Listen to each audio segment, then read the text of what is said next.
vos contar unha historia terrible acontecida na parroquia de Bembibre. Era un piollo soberbio e malvado, a todo mundo tiña aterrorizado. Era un piollo soberbio e malvado, a todo mundo tiña aterrorizado.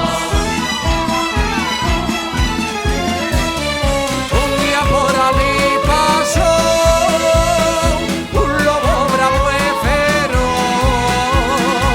Enfrentouse co piollo e mandoulle unha patada. O piollo revolveuse e sacou unha navalla.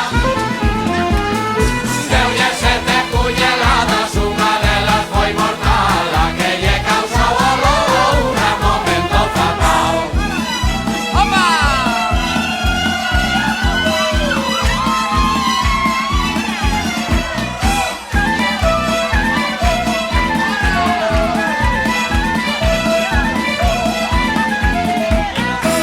Vendoso o lobo pola morta agraviado, foi dar aviso á autoridade de contado.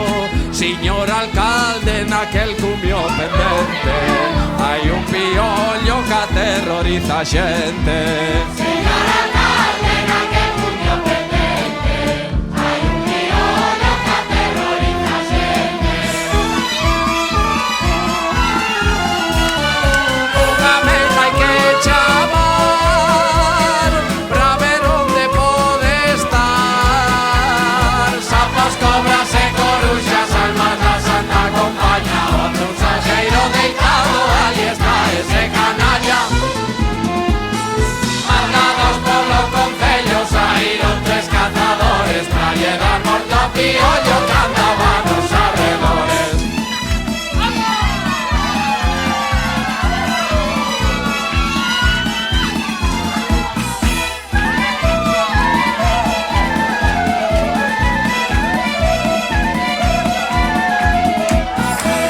Estaba o piollo no lugar indicado, cabo do río fumando un grande cigarro.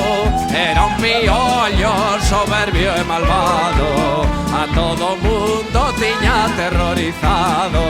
Era un piollo